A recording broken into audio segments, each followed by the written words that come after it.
Hello everyone, welcome to deserving India. दोस्तों, UP PCS का जो प्री का पेपर है वो है अक्टूबर के महीने में, लास्ट वीक ऑफ अक्टूबर। अभी हम मई के लास्ट वीक में आ चुके हैं। मतलब कि अगर मोटा मोटी देखें तो आपके पास कुल मिलाकर 150 दिन है प्रीलिम्स की तैयारी को करने के लिए।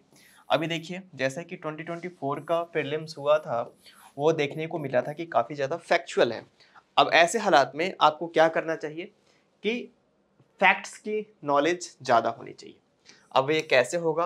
हालांकि पूरी तरीके से फैक्चुअल भी नहीं था, बहुत से कॉन्सेप्चुअल क्वेश्चंस भी आए थे, लेकिन फैक्चुअल क्वेश्चंस को का भी भरमार था देखने को मिल रहा था। मतलब कि आपको एग्जैक्ट डेट पता होना चाहिए, तभी आप हिस्ट्री के क्वेश्चंस को सही तरीके से टिक कर पाते। यही हाल करंट अफेयर्स में भी था, बहुत ही रैंडम क्वेश्चंस पूछ दिए गए थे। तो खैर, रैंडम क्वेश्चंस का तो हम नहीं कुछ कर सकते हैं, लेकिन वैसे क्वेश्चंस को हमें जरूर टारगेट करना होगा जो कि सिलेबस में है, जो कि स्टैंडर्ड बुक्स में दिए हुए हैं, जो कि एनसीईआरटी में दिया हुआ है। तो हम लोगों ने एक यूपी पीसीएस के मद्देनजर रखते हुए रिवीजन सीरीज चलाई है, जो कि अलग अलग सब्जेक्ट वाइज आप लोगों को देखने को मिलेगा। इसमें कि कुछ एमसीक्यूज रखेंगे, उसके सोल्यूशन को भी हम देखेंगे। ये प्रीलिम्स के लिए काफ़ी ज़्यादा इंपॉर्टेंट हो जाएगा, क्योंकि इन सारे क्वेश्चंस को अगर आप अच्छे तरीके से प्रिपेयर कर लो तो आप एटलीस्ट उन सब्जेक्ट में तो जरूर फर्स्ट मूवर एडवांटेज लेकर आओगे जहाँ पे लोग पिछड़ रहे हैं। मैं बात कर रहा हूँ स्टैटिक सब्जेक्ट की, जैसे कि हिस्ट्री, पॉलिटी, जियोग्राफी, इन्वायरमेंट का भी अच्छा खासा से होता है यूपी पीसेस खास करके। इसी के साथ साथ इकोनॉमिक्स और साइंस एंड टेक्नोलॉजी अगर देखा जाए, ये दो ऐसे सब्जेक्ट हैं जो कि डायनेमिक्स होते हैं, मतलब कि करंट अफेयर से लिंक्ड होता है। ज़्यादातर जो स्टेट का इकोनॉमिक सर्वे और जनरल बजट होता है, उस तरीके से सेंटर के भी कुछ इकोनॉमिक सर्वे और जनरल बजट के क्वेश्चन पूछ दिए जाते हैं। और बाकी जो स्कीम्स हैं और जो नए नए पॉलिसीज गवर्नमेंट ने लॉन्च किए, वहाँ से क्वेश्चंस पूछे जाते हैं। तो साइंस एंड टेक और इकोनॉमिक्स, उसी तरीके से साइंस एंड टेक में भी आपको देखने को मिलेगा कि आपको इसरो, नासा और मतलब यूरोपियन जो स्पेस एजेंसी है, इसी के साथ साथ जेक्सा जो कि जापानीज है, और फ्रेंच स्पेस एजेंसी से भी क्वेश्चन पूछा जाता है। कुछ नई स्पीसीज देखने को मिली है, वहाँ से क्वेश्चन पूछ दिया जाता है। तो ये जो दो टॉपिक है ना, खास करके इकोनॉमिक्स और साइंस एंड टेक्नोलॉजी, वो जनरली करंट अफेयर बेस्ड होता है। बाकी पे आप थोड़ा अपना एज ले सकते हो अगर आपने इस 4-5 कोर टॉपिक को तैयार कर लिया तो। चलिए स्टार्ट करते हैं, पहले क्वेश्चन की तरफ बढ़ेंगे हम। तो पहला जो हमारा क्वेश्चन है वो, माफ कीजिएगा, पहला क्वेश्चन हम देखते हैं। तो हमें पूछा जाता है, एंशिएंट हिस्ट्री से इस क्वेश्चन को लिया है मैंने। तो पूछा गया है कि सबसे पहले एंशिएंट इंडिया, तो ध्यान रखेंगे एंशिएंट इंडिया से क्वेश्चन पूछा गया है कि which inscriptions of the earliest evidence of land grant to Brahmanas in ancient India.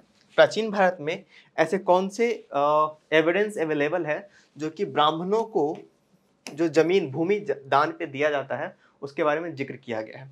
तो क्या अशोका के एडिक्ट्स में है, इलाहाबाद समुद्रगुप्त का जो इंस्क्रिप्शन है उसमें है, हाथी गुम्फा के इंस्क्रिप्शन में, खारवेल में के जो इंस्क्रिप्शन है, या फिर Satavahana of Nashik cave inscription में है? तो जी हाँ, option D is the correct answer. Satavahana में सबसे पहले हमें देखने को मिलता है कि वहां पे लैंड ग्रांट दिया गया है, किसको? ब्राह्मणास को। ब्राह्मण्स को लैंड ग्रांट की बात करी गई है कि भाई ये जमीन का टुकड़ा ब्राह्मणों को दिया जाता है दान के तौर पे, जो कि एक एंशिएंट इंडिया में अर्लीस्ट एंशिएंट इंडिया में एक बहुत ही पॉपुलर प्रैक्टिस हुआ करता है। अब संगम में ऐसे क्वेश्चन है, ये जनरली ज्यादातर इग्नोर टॉपिक के तौर पे देखा जाता है, क्योंकि इसके जो कीवर्ड्स हैं काफी टफ है, इसके जो सेंस हैं वो भी मतलब उनको प्रोनाउंस करना काफी टफ है, इनके नाम को मेमोराइज करना काफी मुश्किल है। तो आपको एक ही टैक्टिस को अपनाना होगा कि आप इनके नाम को बार बार पढ़ें, तभी आप इनको याद रख सकते हैं। तो संगम में से क्वेश्चन पूछा गया है, टर्म दिया गया है वेलरीज। वेलरीज का क्या मतलब होता है? जहाँ पे आपके सामने कुछ ऑप्शंस हैं। क्या ये समुद्री व्यापारी थे जो कि रोमन एम्पायर के साथ बिजनेस करते थे? लोकल चीफ थे जो कि जमींदार के अंडर में जमींदार थे और किंगडम के अंदर में काम करते थे? या फिर एक धार्मिक नेता थे जो कि मैनेज करते थे टेम्पल इकोनॉमी का? आप ध्यान रखेंगे कि साउथ इंडिया के ज़्यादातर जो मंदिर थे, चाहे वो मीनाक्षी टेम्पल हो गया, और जो भी चोला के समय में जितने भी टेम्पल्स बनाए गए थे, विदेश्वरा टेम्पल हो गया, इन सभी के टेम्पल्स का एक अपना टेम्पल इकोनॉमी होता था। टेम्पल के अंडर में ही बहुत सारे लोग रहते थे, वहाँ पे अलग अलग इकोनॉमिक एक्टिविटी होती थी। तो क्या ये वो लोग थे या फिर पोएट्स थे जो कि किंग्स के द्वारा उनको प्रश्रय दिया जाता था? तो जी हाँ, इसका जो करेक्ट आंसर होगा बिल्डर्स का मतलब होता है कि वो एक लोकल फेडरेटरी थे जो कि किंगडम के अंदर पे काम करते थे। अगले क्वेश्चन की तरफ चले। यहाँ पे कुछ टेक्स्ट का नाम दिया गया है, यहाँ से क्वेश्चन बनता है और ये सारे के सारे काफी इंपॉर्टेंट टेक्स्ट है। अगर मैं बात करूँ अर्थशास्त्र की तो ये चाणक्य के द्वारा लिखी गई थी, मनुस्मृति महाराज मनु ने लिखी थी और कहा जाता है कि दुनिया का पहला कोड ऑफ कंडक्ट में लिखा गया था, मतलब कि पहला जो कॉन्स्टिट्यूशन है दुनिया भर में सबसे पहले मनुस्मृति में मेंशन है। ऋग्वेद काफी अर्लीस्ट वेदा है और महाभारत एक एपिक है हिंदुओं का। तो पूछा गया है कि which text describe kingly duties in the Saptanga मार्ग, सप्तांग थ्योरी का जिक्र इनमें से किस ग्रंथ में किया गया? तो ऑब्वियस सी बात है अर्थशास्त्र में, जो कि लिखा गया था कौटिल्य के द्वारा। इसमें हम कौटिल्य भी बोलते हैं इनको विष्णुगुप्त के नाम से भी जाना जाता, इनको चाणक्य के नाम से भी जाना जाता था, जिनके एक स्टूडेंट थे जिनका नाम था चंद्रगुप्त मौर्य, जिन्होंने मौर्य डायनेस्टी की नींव डाली थी इंडिया के अंदर में। तो अर्थशास्त्र के रचयिता थे कौटिल्य, जिसमें कि सप्तांग थ्योरी की बात करी जाती है कि एक राजा के पास मतलब कि सप्तांग 7 ऐसे चीजें होनी चाहिए, एलिमेंट्स होना चाहिए अगर वो अच्छे से रूल करना चाहता है। मैं आपको बता दूं कि जो अर्थशास्त्र है वो बेसिकली नाम से लगता है कि इकोनॉमिक्स के बारे में बताता है। इकोनॉमिक्स के बारे में तो बताता ही है, इसके साथ साथ ये बात करता है एडमिनिस्ट्रेशन के बारे में भी। तो अगर क्वेश्चन में आ जाए कि ये मेनली किस चीज पे बेस्ड है तो आप बताएंगे ये प्रशासन पे बेस्ड एक बुक है। आगे बढ़ते हैं। What event marks India's first official foreign contact during the Mauryan period? Mauryan period के दौरान पहला जो इनकाउंटर हुआ था विदेशियों के साथ, इनमें से कौन सा ऐसा अकाउंट है जिसमें कि इसका जिक्र किया गया है? अशोक के कलिंग वार के बारे में अगर आपने मौर्यन एम्पायर को अच्छे से पढ़ा होगा तो आपको पता होना चाहिए कि चंद्रगुप्त मौर्य फाउंडर थे, इनके पोते थे अशोक, बिंदुसार के बेटे। Megasthenes sent to Chandragupta Maurya's court, Megasthenes को भेजा गया था चंद्रगुप्त मौर्य के कोर्ट में। या फिर marriage alliance with Seleucus Nicator, Seleucus Nicator की बेटी के साथ चंद्रगुप्त मौर्य का विवाह हुआ था जिनका नाम हेलेना था। या फिर बुद्धिज्म को स्प्रेड किया गया था इजिप्ट अंडर बिंदुसार। तो आपको पता होना चाहिए कि बिंदुसार आजीवक जो धर्म था, संप्रदाय था, उसका सपोर्टर था, बुद्धिज्म का नहीं था। तो इसी के साथ ही ये वाला जो ऑप्शन होगा एलिमिनेट हो जाएगा, बच गया A B C. Kalinga Ashoka बहुत लेट आए थे, आपको पता ही है, इनके पोते थे तो तीसरे जनरेशन के थे, तो ये तो होना ही नहीं था। ये दो आपको कंफ्यूज कर सकता है, लेकिन option B is the correct answer. Megasthenes भेजे थे सेल्यूकस निकेटर को चंद्रगुप्त मौर्य के दरबार में। आगे बढ़ते हैं। What was the key changes under the Montesquieu Chelmsford reforms 1919? अब देखिए, अब हम आ चुके हैं मॉडर्न इंडियन हिस्ट्री में। इससे पहले जितने भी क्वेश्चन थे, 4 क्वेश्चन वो एंशिएंट इंडियन हिस्ट्री का था, अब ये मॉडर्न है 1919। यहाँ से समझ लीजिए कि यूपीएससी तक में यहाँ से क्वेश्चन पूछा गया है, मतलब कम से कम 4-5 तो मैंने ही देखा है कि 4-5 बार यहाँ से क्वेश्चन पूछा गया है। तो ऐसा कौन सा की चेंजेस था, मतलब कि बहुत ही इंपॉर्टेंट चेंजेस था जो कि मॉन्टेस्क्यू चेम्सफोर्ड रिफॉर्म में जिक्र किया गया है? Separate electorates for Hindu and Muslim, तो क्या पहली बार हुआ था ये? Introduction of dyarchy in provinces, ध्यान रखेंगे इसको। Full dominant status of India, या फिर India participation in drafting government of India act 1935, तो बहुत बाद में आया था। तो ऑब्वियस सी बात है, इसको तो 1909 में ही इंट्रोड्यूस किया गया था। अगर मैं आपसे बोलूं तो इसको 1909 मोरले मेंटो रिफॉर्म्स में ही इसको इंट्रोड्यूस किया गया था। और डायरकी को प्रोविंसेस के अंदर में इंट्रोड्यूस किया गया था, जो कि 1935 का जो गवर्नमेंट ऑफ इंडिया एक्ट आता है उसको प्रोविंसेस की जगह सेंटर पे डायरकी को एस्टेब्लिश किया गया था। डायरकी था क्या? 2 तरह के लोग रूल करेंगे एक ही सब्जेक्ट के ऊपर, तो option B is the correct answer. Dyarchy provinces में इसने डिवाइड किया था सब्जेक्ट्स को between elected and nominated officials. तो आप ध्यान रखेंगे इस चीज को। आगे बढ़ते हैं। ऐसे कौन से वायसराय थे जिन्होंने कि प्राउड रिजर्व फंड पॉलिसी को इंट्रोड्यूस किया था। इंपॉर्टेंट क्वेश्चन है और इस तरह के क्वेश्चंस को आप सिर्फ और सिर्फ फैक्चुअल नॉलेज के आधार पर ही टिक कर सकते हैं। तो option correct option is Lord Dufferin, तो याद रखेंगे आप। आगे बढ़ते हैं। नेक्स्ट क्वेश्चन को अगर हम देखें तो हमको देखने को मिलेगा कि विच वायसराय स्टार्टेड, माफ कीजिएगा ये क्वेश्चन शायद रिपीट हो गया है। हाँ, नेक्स्ट क्वेश्चन की तरफ चले। कुंदरा proclamation is associated with the state taken under the subsidiary alliance.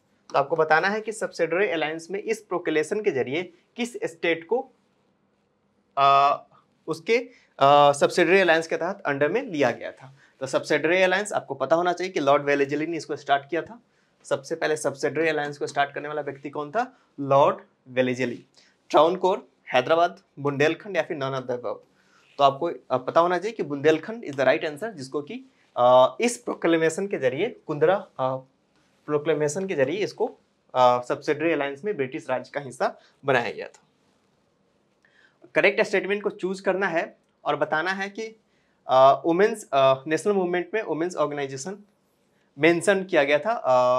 कौन सा ऐसा वुमेन्स ऑर्गेनाइजेशन था जिसने कि सही है, मतलब कि करेक्ट है? तो पंडित रामाबाई फाउंडेड बाई आर्य महिला सभा, इसने नेशनल जो मूवमेंट था इसमें इसने बहुत ही इंपॉर्टेंट रोल प्ले किया था। आपको याद होना चाहिए, पंडित रामाबाई फाउंडेड बाई आर्य महिला सभा। नेक्स्ट क्वेश्चन की तरफ चले। दो टर्म दिया गया है, Madanna and Akhanna rose to power under which of the rule in the 17th century.